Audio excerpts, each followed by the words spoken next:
Okay, hello and welcome to the first video for session 3 on the Advanced Research Design course. In this session, we're going to start talking about your conceptual framework and how it relates to the design of your study for your thesis and how it speaks back to both your goal and your research question that we've been talking about in previous sessions, but also as the session progresses, you're going to see how it starts to articulate with your literature review. Now, I've broken up this session into a few different videos so that they're shorter and more chunked.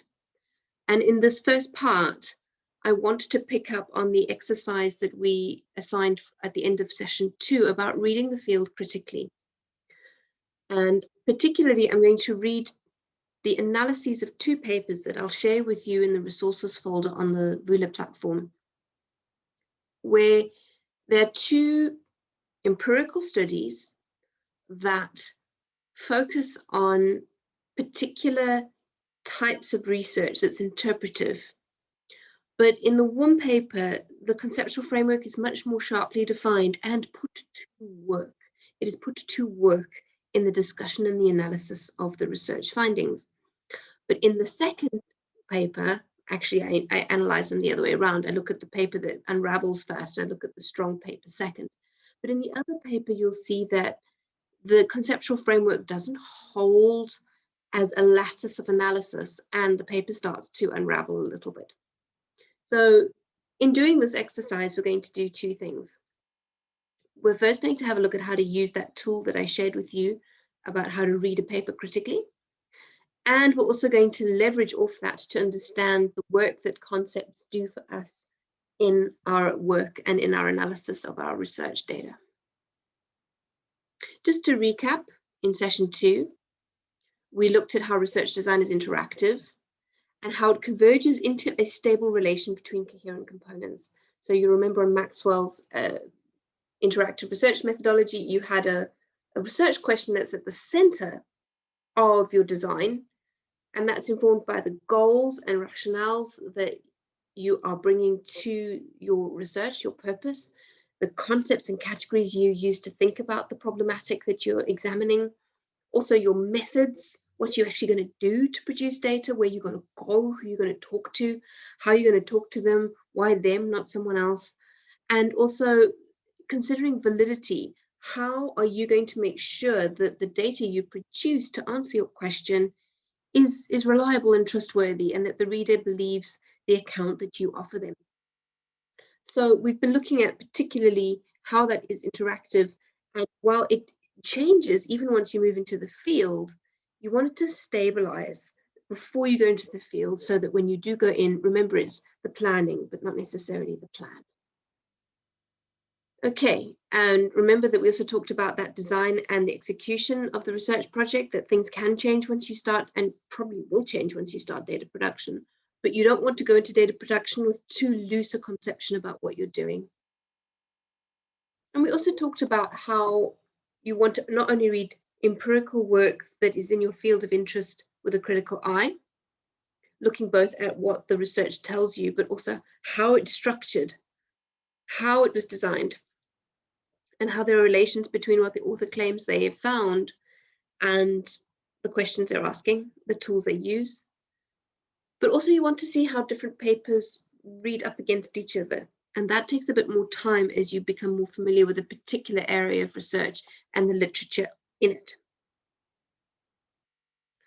Finally, just a reminder, we also started a conversation about your own research journey, that you can't change how you see the world and not change as a person, that it is an emotional journey, and that you are going to find that carving out the time you need to do this sort of deep thinking is going to be quite challenging. We touched on those in the last session. But in this session, we're going to explore how that reading we talked about informs a nascent conceptual framework for your study. And we're also going to look at what is a conceptual framework. We'll look at the Maxwell reading that you had to do for today. We'll have a look at how different aspects of ideas in the world, including who you are, will inform your conceptual framework, part of which could be a theoretical framework, and how you put the concepts to work for you. So Maxwell, in the reading I assigned for you, talks a little bit about kind of when the sort of tail wags the dog and the theory shapes the research rather than the research choosing an appropriate theory for the question at hand. We'll have a little brief discussion about off-the-shelf theory versus what is often called theory from below. We'll talk about a conceptual framework and how it articulates with a theoretical framework, how positionality articulates with that. And we'll also talk a little bit about how to start designing what you're actually going to do using the concepts that you choose, and how those design practicalities might start to backwash into your conceptual framework. So now we're going to start articulating with your methodology. All right, that's where we're going. But this is part one. So what I want to do with you today is I'm going to look at two texts and I'm going to analyze them using the framework I provided to you last session. And I particularly want to look at each paper and how it used theory or concepts and whether these supported or strengthened the research or detracted from it. And I think there's a hell of a lot of good ideas and research design principles to learn by reading other research and interrogating it critically for how it uses concepts in a conceptual framework. Okay, so the two texts we're going to look at, which are both available in Vula, are Buthelezi 2018 and Silbert and Jacqueline 2015. And I'd recommend you go and have a read of each before you watch the rest of this video. So at this point, press pause and go and have a read. We would have read through them a little bit together in class, but since we're doing this asynchronously, now's the time to press pause and go and have a quick read of those before you continue.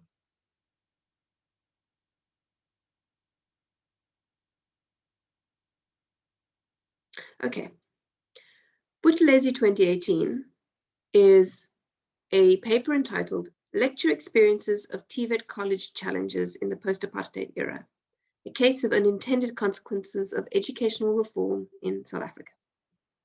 And it was published in the Journal of Vocational Education and Training in 2018.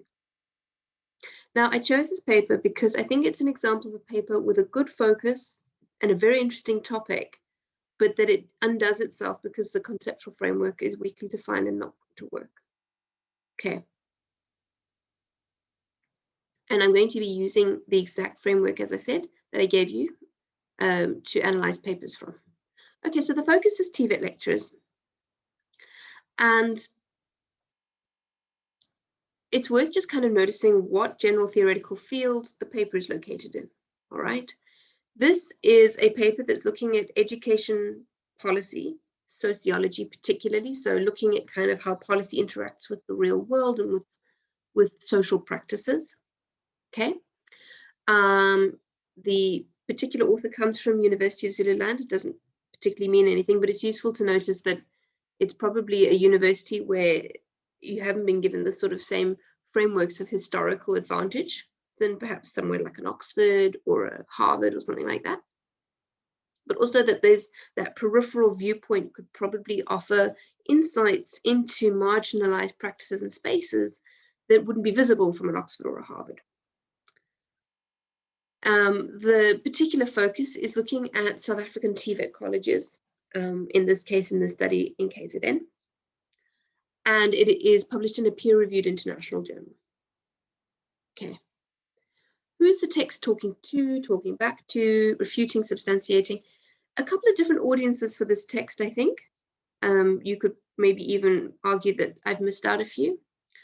But definitely Buthelezi is talking back to policymakers in that they are trying to point out unintended consequences of change and reforms in this TVET sector, particularly focusing on how changes in the curriculum with the introduction of a new type of qualification, the National Certificate Vocational, has had an impact in unintended ways on colleges. And just for a little bit of context, the National Certificate Vocational is an FET level alternative to the National Senior Certificate offered in schools. So the NCV is kind of the equivalent of grade 10 to grade 12, but is offered in TVET colleges. Okay. You could also say Buthelezi is talking back to TVET management and leadership, perhaps saying this is why lecturers aren't doing quite what you hoped for. There's a nice quote here, though, that I think, if you've got a careful eye, does belie some of the theory of change underneath the paper, which is something that's hard to spot until you're very familiar with a particular field. Buthelezi writes, we need to recognize that the unexpected may happen, and it is imperative that any government develops a systematic process of monitoring to ensure that policy implementation achieves the goals that were decided from the outset. Now, that's an interesting sentence to me, because it means that the author is subscribing to quite a common top-down idea about how policy works, which is you design the policy and then you implement it and you monitor it's being implemented, rather than understanding policy as being designed to fit circumstances. So there is a whole broader education policy literature about how designing policies separately from the context in which they should be enacted has very rarely worked. But there is still a very strong discursive ideal in policy discussions that there's policy design and there's policy implementation, and that they are two separate problems, which a more critical sociology approach argues is a bit of a false modality. So that tells me that maybe Buthelezi is not engaged with the more critical side of this literature, but has kind of gone with the more mainstream idea about what policy is and how it works. But that's generally the conversation this paper is entering into, is policy and change, reform in the TVET sector, particularly looking at curriculum and how sometimes policymakers end up with unintended consequences. All right, what is the problematic? Now, this is a little bit more of a narrowing down of what the paper is talking to, right? So, what are the kind of empirical and theoretical antecedents? What is the research that this is drawing on its framing of the question? Okay. Now, the paper uses a theoretical grounding that is not common in education policy sociology, at least in the South African sense. I've not seen people using this particular framework before. Norbert Elias, figurational sociology. But the key concepts that the theoretical framework adds to the conceptual framework here include things like figurations and intersubjectivity, people as plural actors, unequal power relations, and interrelated networks of actors. Okay. There's a little bit of mention of the work of Stephen Ball, which is a much more developed Foucauldian approach to education policy studies. The second paper uses a similar approach, which is why I think they're nice for comparing. But the author here doesn't develop that. They're using this Norbert Elias figurational sociology. And one of the interesting things in this paper, which we'll discuss again in part 2, is the conflation between the conceptual framework and the theoretical framework. Okay, the one is a subcomponent of the other. But the paper in general is sitting within the idea of education reform amongst TVET lecturers as curriculum change is producing unintended consequences in the practices of TVET lecturers. And it is being approached with a qualitative life histories approach, looking at subjective narratives from below about change, how do lecturers perceive the change?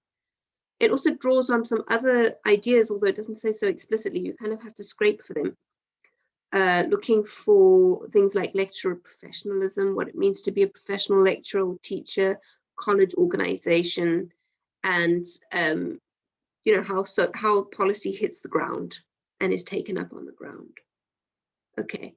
One of the interesting things, though, that I made this paper I found a little bit more difficult to read was that the author wasn't 100% clear about which scholarly lines of inquiry they were building on.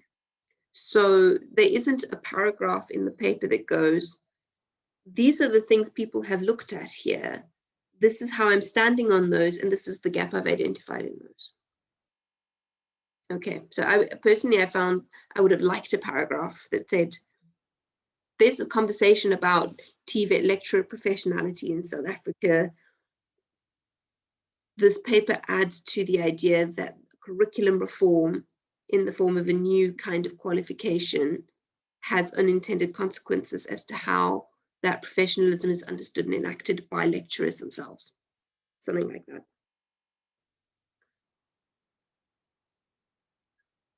Now here I pulled two quotes from the author as to how they frame the question. Okay, and I don't think that they framed the question tightly enough, which is why the paper starts to slip. Okay, they said, this paper discusses, among other things, how the new curriculum and other related factors presented problems which had not been anticipated by lecturers and authorities. Now remember that, lecturers and authorities, because we're going to see later that we're not presented with any data about what authorities intended or anticipated. So there's already a problem, that there's something in the specific problem that the author states they're going to do, but then they don't do it. All right. They then go on to say the study has drawn on the narratives of the experiences of college lecturers with regards to how they have experienced post-apartheid education reforms in their lives and work. Cool. That's interesting. How are the lecturers seeing this? What does it look like from their angle? But again, we're going to see later, look at the difference between those two quotes. On the one hand, the paper says it's going to be looking at how things are at the whole system level. The curriculum has presented problems that were not anticipated. You're going to have to build up a whole lot of evidence to justify that claim. But then the second one says, we're going to look at how the lecturers understood these changes. Those are subtly different foci. And what we see in this paper is that the author slips between the two. What actually happened versus how the lecturers perceive what happened. All right. So, like I said in the little speech bubble below, it slips between evidence-based descriptions of how things are versus lecturers' impressions of how things are. And we'll talk a little bit more about the challenges of according truth value to actors' accounts of situations later. But you can imagine that if we're starting to get a little bit of a kind of slip between those two different foci, that was going to start having some coherence issues, right? So let's have a look at how the research is designed. There's some stuff that's absolutely fine, but it's not about whether the method itself is a good method. It's about whether it's a good method to answer the question that's being asked. That's the rub. So the selection of people and data is around 12 lecturers across 2 TVET colleges. They all had 10 or more years of experience, and according to the author, had experienced both sides of the reform, so pre and post change, particularly the reform that's being discussed. There isn't, unfortunately, any information offered as to the programs or the cohorts that the lecturers taught, or how these had been affected by curriculum changes in question. So that for me was a big question mark, which was, you're speaking to 12 lecturers about how they perceived curriculum change and reform, but you're not telling me what they lecture or who they lecture. And I would imagine that sort of third year fitting and turning lecturers who work on a very specific niche technical subject might have had a very different experience for curriculum reform as compared to NQF level 2 English lecturers who now have to implement this new curriculum that's a matric equivalent. So I would have liked to have known that, because I can't imagine that the reform affects all lecturers equally. A rationale for the selection is unfortunately not really offered. There seems to be a blend of a sample of convenience around local colleges, which is fine, but it needs to be stated. And you get the sense that this is a slice of information from a broader research project, but I didn't see that actually stated anywhere in the paper that that's the case. The author said that they were open-ended interviews, which is also, again, fine. They couldn't share instruments with us, and we'll talk a little bit later about how journal article formats can shut down what an author can tell you because they're limited in space. But an open-ended interview needs to have very clear conceptual foci, because while you might not have hard questions that make it comparable across interviews, you do need to have, like I said in the last session, a very clear North Star that guides you while you're bundu bashing through the weeds on the ground. The lecturers might answer you in different ways. They might have different subjects that have been affected differently, but then you really want your people as plural, or any of those other concepts that she's drawing from. I think it's a she, but it doesn't really matter, that they're drawing on from the Norbert Elias framework they suggested that guides those questions. And that wasn't very clear from the write-up, from what we've been told. We're told that the interview data was thematically analyzed, which is again fine, but unfortunately the categories at this point are not clear. So that kind of, I'm going to park that concern and see if that resolves later. But like I said, one of my main concerns with the paper is that the core concepts aren't clearly defined, nor is the choice of open-ended life history-oriented interviews clearly linked to figurations or the power asymmetries or any of the other concepts that Buthelezi offered us in the conceptual framework. So it's not sure how the interviews show relations between different actors, which seems to be pretty critical for Elias's ideas. It doesn't show us how what the lecturers say or relate is an accurate reflection of the broader issues that the paper suggests are present. So one lecturer could say, well, I have this experience. How does that actually relate to other lecturers' experiences or what's happening in the colleges more broadly? Is that a mainstream experience? Is it a pretty unusual experience? Is this person an outlier? Are they representative of a significant body of lecturers? Are there patterns or trends or tendencies or stratifications along which types of lecturers are experiencing which types of power asymmetries or relations in the figuration of the college? It's not clear. Also later in the paper, the author introduces other ideas like the progressive division of labor, but it's not really related to how that relates to the question or the problematic or the conceptual framework, nor is it defined. And then relations about professionalization and work intensification, curriculum form are present in the analysis in the actual paper.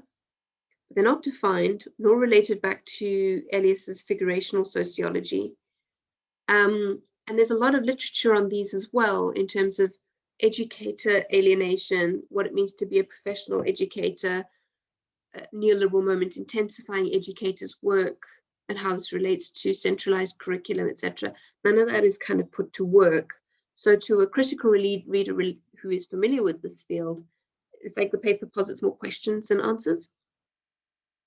So I feel like this is where the paper starts to come undone. There are concepts offered, they're not related to methods. They're not grounded in the data that's produced. Later, other concepts are brought in that are not defined in the conceptual framework, but they're put to work in the analysis. So you can see we're starting to get slippy. Okay, we haven't covered validity yet, but let's have a little taster now about what it is and how this paper exhibits validity or not, as the case may be. So remember in the interactive design model from last week, the different aspects play off each other. We're already starting to see how research, question, conceptual framework, and methods chosen are starting to kind of slip a bit in this particular study. Okay, and there's a looseness between those that is starting to create problems about whether we can entirely trust what is being said here. So with qualitative research, validity is about asking, how could I be wrong? How could I have missed what's going on here? What alternative interpretations are possible? And how could I check? Or not? And if not, how do I tell my reader that? So the life histories approach offers us some insight into how lecturers understand the changes that they've experienced and how they are experiencing their work as a result of these changes. And that's a really important aspect of the changes, but it's not the whole story. Okay, so I think that this paper unfortunately mistakes a slice of the cake for the whole cake. There's nothing wrong with the concepts being used per se, figurations. There's nothing wrong with what Leslie quote says, unapologetically subjective life histories. Those histories matter. People's experiences of change matters, and it's a worthy object of study. What doesn't work here is the design of the research to put those histories to work in a way that actually gives those lecturers more voice. Because the method, its epistemological and ontological grounding doesn't match the conceptual framework, it doesn't match the research questions being asked. And we're not offered other data to locate these lecturers' narratives and perspectives in a broader systemic context. Okay, so for example, historicizing some of the changes, how they related to the lecturers, subjects, colleges, and classes. If you want to make statements about how lecturers, how students responded to the change, or what types of different students were enabled to come to TVET colleges because of these changes and how that affected lecturers' work, you need more information about things like student enrollment, whether student, staff and lecturers were given support, whether that was learning, teaching support materials, non-teaching staff, training, continued professional development, etc. You need to look at relations between, for example, curriculum change and financial and governance changes for the colleges. But none of that's offered in this paper. So broad statements are made about the effects and intended consequences of education reform, but the only evidence we are given for it are what lecturers think about it. So page 8 gives us a better idea of the real focus of the paper, but that focus is not held steady throughout. The author writes, unplanned consequences of the TVET sector as perceived by the lecturers. That's a perfectly valid object of study, but it is not the espoused focus of the problematic, nor is it the focus that informed the choice of the conceptual framework, because the alias is not appropriate for looking at lecturers' perceptions per se. It's appropriate for looking at a broader sort of practice theory type of approach. Okay, so if you're wanting an interpretive study that looks at how lecturers understand and experience change in their world, you need a conceptual framework that speaks to subjective experiences and life histories. Mismatch between concepts, theory, and the methods and the data. Okay. So what did this author do to analyze the data? What did they do? The paper says it sought emerging themes from open-ended interviews. Again, that's fine. We'll actually see in the second paper that there was also emerging themes from not interviews, but observations. But it's how it relates back to the categories that the author's chosen. Okay, for example, on page 8, the authors made claims about the financial implications for the curriculum change for both individual lecturers and for colleges as a whole. So the author states that the introduction of the new curriculum meant that some lecturers could kind of moonlight on the side, running the old curriculum on weekends and evenings and get paid more, that some colleges could keep those old programs running, which were much more popular, and hence get more students in and hence get more money in. But there's no evidence produced about this. Bar lecturers just saying it happens. So the claims are framed as general and not as interpretations. And there is documented evidence of these things happening, but the author doesn't cite it. There's also some lovely discussion about how there is a different temporality between the new curriculum, which is like a 3-year-long program, and the old curriculum, which is only an 18-month program, how that relates to industry expectations. But again, evidence is not offered. So we've got these lovely important points being made about the state of the field of TVET, but it's not related to the data that's produced. It's not related to the literature, which could be used to bolster the claim instead of producing data. And so they're kind of being unsubstantiated. Now we get some more unsubstantiated claims in this paper, which is where I think the unraveling starts to really raise its head, because it slips into normative in problematic ways. For example, the author makes claims like the grade 10s find the curriculum pitch level difficult to master, or that they are the wrong type of student for this program. Now that might be how the lecturer perceives it, and that's fine. The lecturer can say, my students find this difficult to pitch. I think they're the wrong type of student. One would then need to go and explore what they mean by wrong type of student, but the lecturer is the one making the normative statement there, not the researcher. And that's not how it's framed in the paper. In the paper, the category wrong type of student is taken as given and acceptable. So there's nothing described about what is wrong about the student. And that, I think, is problematic. Page 9 has got a lovely section called From Craftsmen to Lecturers. I think that that's much more of a decent focus for what this paper is looking at. But some of the things made about the financial implications of curriculum reform or the enrollment implications of curriculum reform make very broad sweeping statements that seem to take lecturers' interpretations as objectively true without any kind of corroborative evidence at all. And nowhere is figurational sociology actually being used to describe what's going on here. So the conceptual framework has kind of now been parked on the side. Okay. Later claims also, quote, the research reveals, watch out for that word because it suggests that the truth is out there to be found. It's not. The research reveals that TVET classrooms are full of students who are not only at different educational levels, but also have mixed learning abilities. That's a very strong statement to make.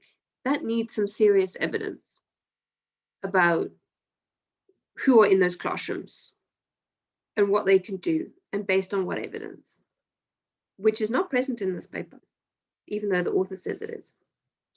What this research is showing, but the lecturer's voice is being lost as the researcher's voice here, is that lecturers perceive students in their classes to be of mixed learning ability, to be at different educational levels. That's a very different finding to saying that it is actually factually the case. All right, you'd need student assessment, you'd need student enrollment data, you'd need student psychometric testing or something that says about what their learning abilities are. And even that's problematic. So again, another example where your claims and analysis are not relating to your questions or your data or your context.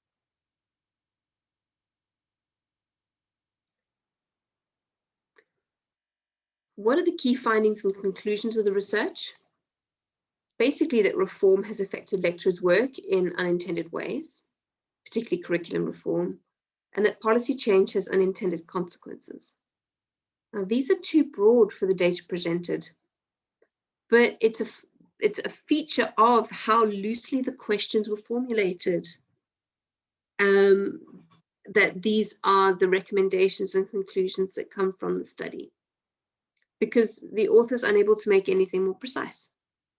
So when you can see very broad, sort of grand generalizing claims made about a study, it's normally an indication that the research question was too loose and the research design was too loose. Okay. Is there a clear and consistent link? We've already discussed that at length. And how reliable is the study findings and conclusion? I would have to say, unfortunately, not very much. What the questions aren't shared and the focus is broad. If the paper had drilled down to a more precise account of lecturers' experiences of change and how that relates to their working conditions and professional identities, I think that would have made this paper much stronger. But the broad problematic of unintended consequences of reform is too wide, and also something that's very well established in the literature already. Okay, so it's that this is kind of like the example in the Maxwell paper where the ship starts falling apart as it pulls out of the dock because the design wasn't appropriate for the task at hand. Okay. Now, one of the challenges in assessing a piece of work like this, because I have been taking quite a strong critical stance on this paper, is establishing what the author has had to cut because of the publication length and format. And it's always brutal on an author to judge their work harshly when they've been forced to cut out half the things that they wanted to put in. So bear that in mind when you're reading a paper. But I think that even if we take what is presented on its merit and we say, well, it would have been nice to see your research questions, or it would have been nice to know what your lecturers lectured, and we accept you couldn't put that in here, your length was not allowing you, I think we can say that there are still problems with the design of this piece of research. We really couldn't generalize from the analysis offered, although unfortunately there are times, at least the style of writing suggests we could. The author doesn't make a strong explicit claim that you could generalize what they find. It's a more subtle, implicit insinuation in the style of writing. Nonetheless, have a look. Read, when you go back and have a look at it again after seeing this critique, see if you can spot that. Last section. What does the research not say? So there are some generalizations or leaps to the normative that aren't backed by evidence. I've mentioned some, but here's a few more extra examples. Quote, students are not getting a good deal because lecturers are overloaded, as most of them teach in both the new NCV and the old NATED program, from page 11. So what constitutes a good deal? How does the author know? Do the students feel this way because there are no students interviewed? I'll give you an example. I've just done some research on TVETs, and one of the interesting things that I didn't realize was that some students, I don't know what percentage, I can't claim, but there are instances where quite strategically, some students who don't actually want a TVET qualification, but are really struggling to find work, will enroll in TVET and get the NSFAS living stipend while they're looking for work. And so, here is an opportunity being offered that is being used in an unintended way. I don't think that that's what the Department of Higher Education and Training intended for students to do with free NSFAS funding. But you know what? If you've got a matric and you've got no job, it's not a bad idea. However, how does that little tidbit of information frame this author's claim about students not getting a good deal? So the normative becomes very problematic, because what constitutes a good deal? So we got another example of overreach when the author writes, this is an unintended consequence. The government had not foreseen that quite a number of students would be disadvantaged by the situation. This is referring to the same quote about students not getting a good deal. I believe that this challenge can be overcome by introducing a bridging course to help students with the demand of the program. Now, the author has no basis whatsoever to say that a bridging course is the correct response to the problem. Never mind that they haven't identified that the problem that they claim exists actually exists. The lecturers say it exists. Maybe it does. You'd need to go and get more evidence that it does. Okay. So the author's not providing data about what the government did or did not intend. There's nobody interviewed here who was the policymaker who set the NCV program. The author is making intervention recommendations. It's not appropriate to do so. She's just said that the work intensification for the lecturers is creating problems with overload, but then recommends intervention programs. Who will do these intervention programs? And then the next sentence literally reads, an additional sore point for lecturers was a shortage of resources. Lack of resources is a multidimensional problem. So there's this kind of contradicting oneself about students are getting a bum deal because lecturers are overloaded, so they need bridging courses to catch up what they've lost, but lecturers don't have time and there's no money. Normative categories like a good deal, normative prescriptions like run bridging courses, watch out for these. Now, I think if the research had a sharper focus about how do lecturers perceive these changes, we wouldn't be slipping into these other avenues of discussion. Here's another example. Conflating the actual state of things with the perceived state of things. So here, the extract says, sadly, a large share of the funds allocated to TVET colleges have been allegedly mismanaged and inequitably distributed at the expense of quality education. Okay, so allegedly means someone said so, it's hearsay, and that's fine because we're looking at lecturers' perceptions. At least that's the data we have before us. All South African TVET colleges were allocated a recapitalization grant of 1.9 billion for upgrading IT, classrooms, workshops, etc. And all 12 lecturers interviewed mentioned in the study that building and refurbishing of offices for leadership got a bigger share of the recapitalization grant. This was interpreted as wasteful and selfish and is seen as a serious unforeseen consequence. Can you see how we're slipping between this is what lecturers think happened versus this is what happened? So there are important signals used here, like allegedly, interpreted as. That is appropriate for the data that the author has before them. That is the correct framing. There's also lapsing into accepting this as the truth. For example, office refurbishment received more funds. You need to see actual budgets to actually claim that that's true. You need to get hold of the budgets and see where the money went.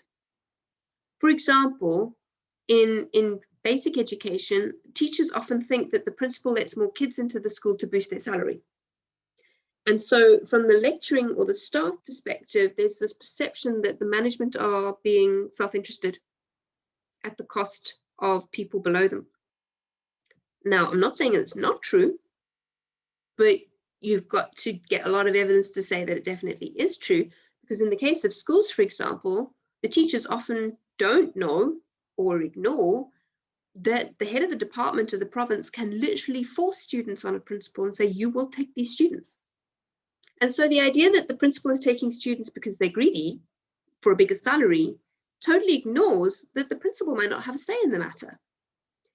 It's an example where the perception of people inside the institution that doesn't have full access to everything that's happening around those decisions might not be the whole picture. And so I think what's troubling about this particular claim is that, yeah, maybe the lecturers do think the management are being greedy, zhuzhing up their offices. That perception is interesting. That perception is important because if lecturers are feeling that way, it's going to shape how they engage with their work. But that doesn't mean that that's actually what's happening. And so on the side bubble here, I think this is something really important to lift out about validity, concepts, research questions, methods, and the whole aspect of your research design. Because a common challenge of doing interview work with marginalized groups is you want to take their point of view seriously. It's often a voice that's been silenced or ignored, but it is also still an opinion. And you need to bring scholarly rigor to critiquing that point of view. Okay, nobody, including you as a researcher, has the whole picture. Your job as a researcher is to try and get as good a handle on the whole picture as you can and to acknowledge where you can't. But you cannot afford the voices of the marginalized or the powerful the status of gospel truth. And this is where understanding epistemology and ontology is really powerful, when you can see the difference between interpretations of the world itself, and the limits about how we move between the two. But I think that this claim here in the Buthelezi paper is leaving out a big silence as to whether the lecturer's perception about where the money went is actually based on any other evidence.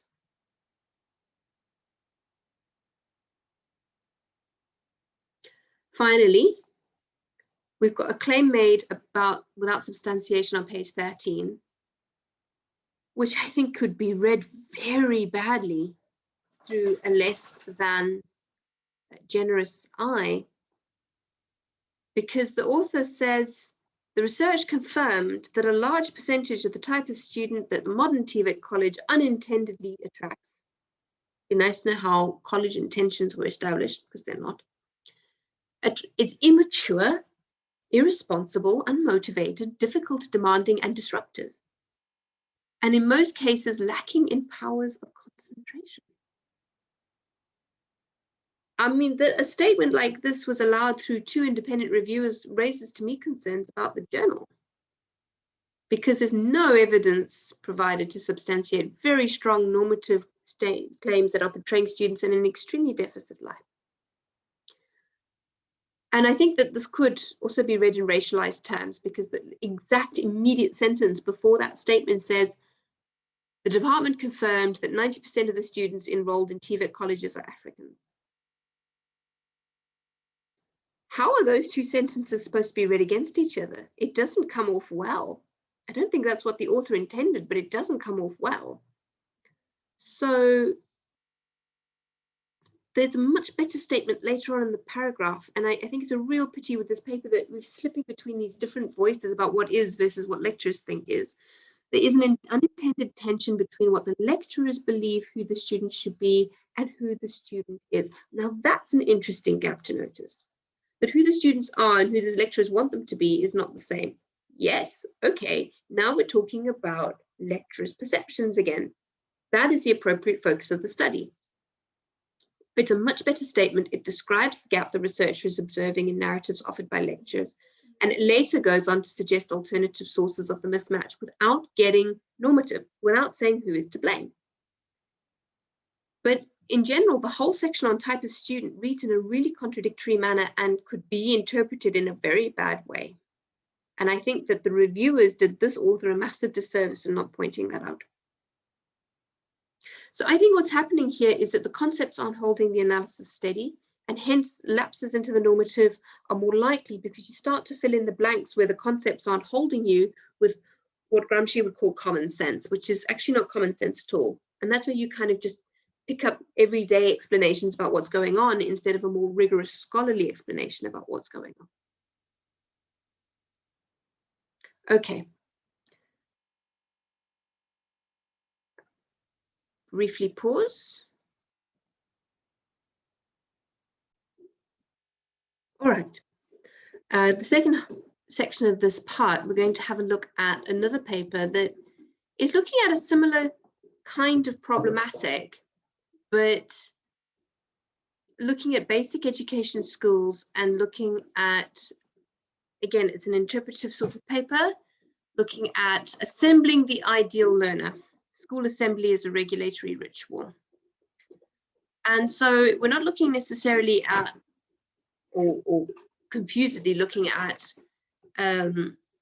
lecturers' perceptions of things, although teachers' perceptions are related to this, but we're looking at how schools imagine students should be and how that plays out in rituals like school assemblies. It's a paper by Silbert and Jacklin, published in 2015 in the Review of Education, Pedagogy and Cultural Studies. Okay, so the general theoretical field that the research is located is primarily looking at discourse studies, critical discourse analysis, and a sort of comparative qualitative approach. Again, looking at kind of education institution-based practices. In this case, it's based at UCT, and being based in UCT, the actual location of the study is 2 high schools in Cape Town. Also published in a peer-reviewed journal article, like the other paper. And this one is also talking to a canon of education policy research that is using discourse, but in this case, not to understand lecturers' approaches to things, rather to look at routines, structures, and rituals and how they shape people's sense of self and identity, positing that the role of schools' routines, school structures, and rituals is a kind of technology of governmentality. You'll see what that means later. That the state wants to produce certain types of adults as citizens. So we should be interested in rituals and routines in schools because they're not just about, you know, the yacht club or the local church, but they actually reproduce people's ideas of who they are and their sense of self at a broader social level. Also talks back to the work of Ball and others. And so the particular problematic of this paper is it's a little bit more clearly defined by the authors. So I could lift out some quotes from the authors. So they say they follow Foucault, who uses the interrelated notion of discourse, subjectivity, and governmentality to theorize how power relations are maintained and subjects are constituted. So again, like the Norbert Elias, there's something here about power relations, using Foucault this time, pulling out particular theoretical ideas. Okay, and they're looking at how the outside gets in, how people are shaped and molded by their experiences, rituals, and habits that discipline them. Okay, and the scholarly empirical tradition the study sits within is a sort of post-structural and post-modernist one. It's discourse studies. It's a comparative case study. But you'll see that there's other concepts in the paper as well, which I should have on this, ideally on this analysis. Things like the ideal subject, the ideal learner in the imagination of the school or the teachers or the broader society, and how that relates to what is done in actual school assemblies. Okay. But what is the specific problem? As outlined by the authors, they say, you see, I can lift their words out directly here. I don't have to go fishing. They want to describe and compare regulatory practices of school assemblies in 2 schools in the Western Cape that draw students from different socioeconomic contexts. We go on to examine how the practice of school assemblies functions to normalize behavior and shape students as particular sorts of subjects. The school assembly can be seen as a disciplinary and normalizing ritual that shapes the individual's conduct towards a desired end. As a regulatory practice, it is applied continually around, upon, and ultimately within the individual. Although globally, assemblies function as powerful instruments that form part of the school's broader disciplinary processes, students are shaped differently in different school contexts, according to the school's particular version of the imagined learner. Can you see how clear the focus is? We know exactly what we're looking at here. We're looking at school assemblies. We're looking at 2 schools. We see that they're in similar locations, but they have different socioeconomic backgrounds for their students. And we can see why. We can see the rationale. Why is this of interest to us? Okay, I think that's a lot clearer than the previous paper. How is coherence achieved in the paper? Well, the schools are compared, drawing students from very different socioeconomic contexts, and a case study methodology is used to describe and compare the imagined learner as represented in assemblies in the 2 schools. In examining the constitutive effects of discourse, they say they describe the kinds of messages, verbal and non-verbal, that relate to the imagined learner. Now, there's a concept that's not Foucault. There's a concept from the conceptual framework that is not part of the theoretical framework. We're going to talk about that more in part 2. But we're going to relate the messages in the assembly, both the verbal and non-verbal, to what the school imagines the learner should be and how these messages are transmitted in each school. Okay, and they're going to do this by analyzing a range of texts constructed through the observation of assemblies in the 2 schools. How did they pick these schools? They were purposely selected for differences in demographic profile and academic performance as exemplars of an inequality in the system. So it's not a random sample. It's not meant to be a normal school. It's the comparison between the 2 schools that is illustrative of inequalities in the system. So they deliberately picked these 2 schools because of what we could see in the differences between the 2. Instruments used, obviously some kind of observation schedules over a 6-month period with field notes taken, and Fairclough's critical discourse analysis methodology was used on those texts. Would have been nice to see the field notes, but again, like in the previous, we're going to say what happened with, we can't see everything because of space constraints. The text analysis was done with an interpretive thematic approach, the same as again with the other one. And they say that the aim was to surface discourse patterns that had become normalized, to denaturalize everyday patterns of speaking, and to make available and visible that which is often invisible or assumed. And in so doing, examine how the subject is discursively formed. Okay, much clearer about what they're doing here. They're saying, this is what we're going to do. This is how we're going to do it. This is why it relates back to our research question. How does the data relate to the concepts or variables identified? They're using these concepts that they define in the beginning all the time. Discourse, subject, governmentality and power from Foucault. Speech and non-verbal signaling and how they are particularly ideal and appropriate. Okay, how do they relate to meaning making relating to students' sense of self? Okay, the Fairclough is an established framework as well. They do bring in some concepts from Foucault later, which they don't define up front, and I think that that's a criticism.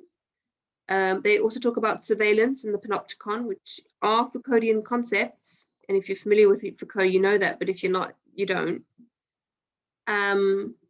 And they also bring in some ideas of Bernsteinian notions around ordering and regulation later, and I found that a bit of a curveball. So there was a little bit of looseness in how the concepts were pulled through, and I think that could have been laid out for the reader in a quick sentence or two earlier.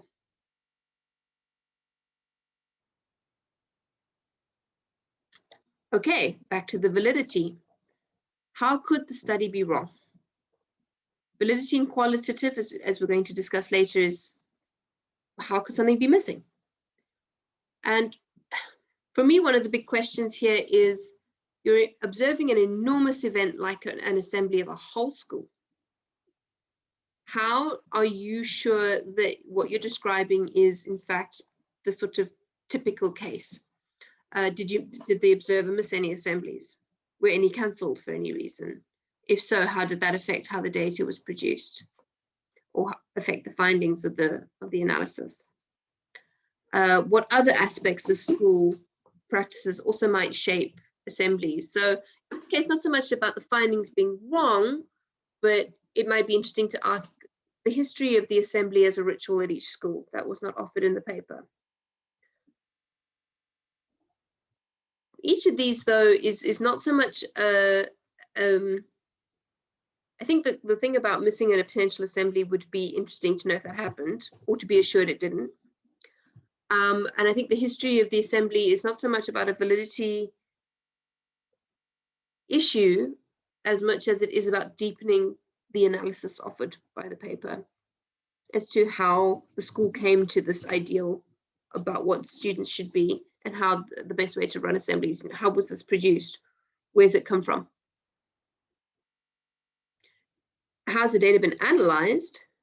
The researchers used a textual analysis of the observation notes made at these events over time at each school, and they were coded and brought out these comparable categories, which are put to work in the text. I think that that's a very interesting aspect of this piece, is how spatial arrangements, monitoring of behavior during assemblies, devotions, are lifted out and discussed for each school very clearly, in a way that the previous text didn't, the previous paper didn't. There were themes from that paper, but it wasn't clear how they related across the different people interviewed. But going back to the bubble on the left, when you're observing a large gathering, like an assembly, or let's say a football stadium, it's interesting to think about how the presence of the researcher changes or doesn't change what's going on. It's one thing to be an observer in a classroom, which could change what's going on quite significantly, or even in a staff meeting, for example.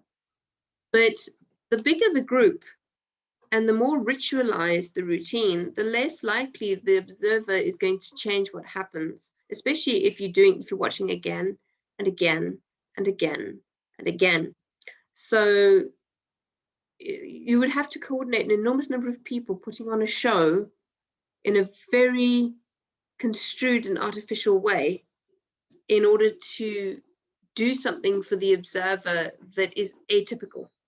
It's just an interesting thing to think about when you're thinking about descriptive validity and whether you can trust what you're seeing in front of you, or whether there's a bit of performance going on because people are aware that you're watching them. And so I think that's an interesting thing to think about relating to this paper, because it's talking about school assemblies.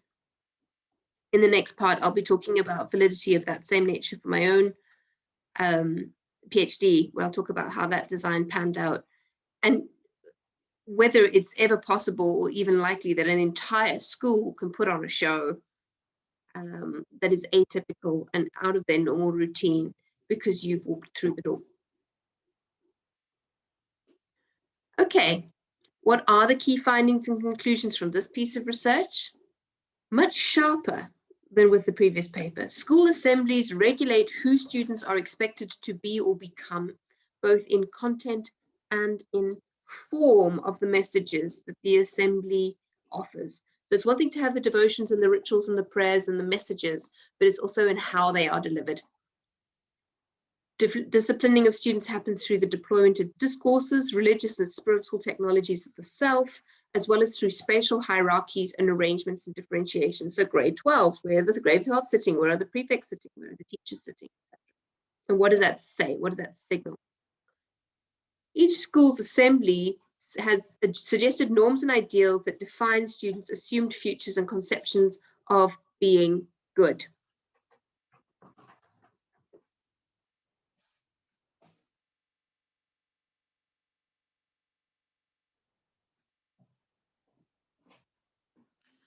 And how reliable are these findings? You know, how much store can we put by them? I think that what's interesting about this study is that it's not claiming that this is what happens in other assemblies. It's not claiming that this is what happens in other schools. It's saying that's what happens in these schools. Interesting contrasts.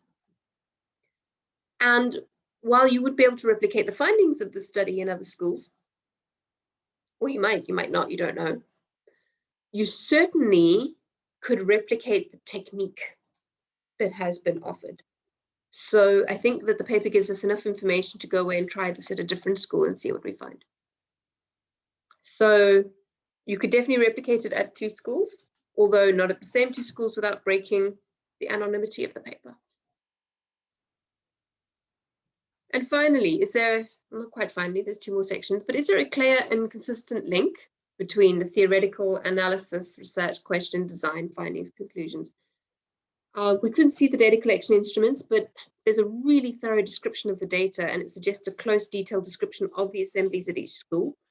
And from the analysis offered, you could probably reverse engineer some kind of an observation schedule or field note framework to go and do this at a different school if you wanted to. I think the use of these Foucauldian concepts is really pulled through the analysis very sharply. How are students constituted through this ritual and discourse, subjectivity, governmentality, etc. Like I said before, surveillance and panopticon creep in, but they're not defined up front, would have been better. And I would have liked a bit more systematicity on the observations. But again, how much of this is a limitation of a journal's print word count? But overall, it was a much sharper paper. I hope that you can see that in how it hangs together from start to finish, and that we're looking at something very specific, well-defined, clear, and with a very particular lens that we carry all the way through.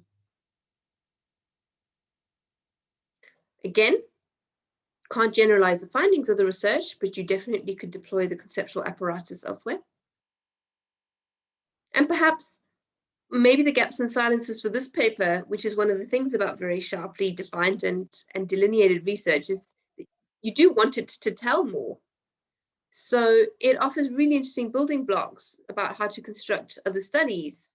For example, how were these ideals signaled in classrooms as opposed to in assemblies? Even perhaps in how students line up outside classrooms. Maybe in exam venues. I would be very curious to see what kinds of rituals are around conducting exams formally in halls, because they're very different types of behavior, movement, seating, signaling, sequences and progressions of, you know, how do you start the exam? You may begin, read your paper, put down your pen, etc. So we could maybe do something subtly different there. Is the power subject constituted in the assembly? Is it reproduced outside of the assembly? Or do we see contradictions and complexities there? Or is it only contained within assembly? I'd personally have liked to have known more about how the staff understand who students should be and how that relates to the messages that the assembly examined. So there's a lot of questions that could develop on how relevant and important these findings are for outside of the assembly ritual. But most of these critiques point to areas of further research rather than gaps or weaknesses in the research itself. Okay, a little brief comparison. One of the key differences between these two papers is the sharpness and precision of how the concepts were deployed. Okay, that can only be achieved when you have that coherence in the research design that we talked about in the last session. By being precise and clear and bounded in your focus, the analysis stays firm and it speaks back to the original question, which you can put to work to focus yourself. So when the slippage occurs between research question, concepts, and focus, that's when your analysis starts to get very wobbly. How are we going to get precision in our concepts and how are we going to keep them relevant to our question? We're going to look at that in the next video.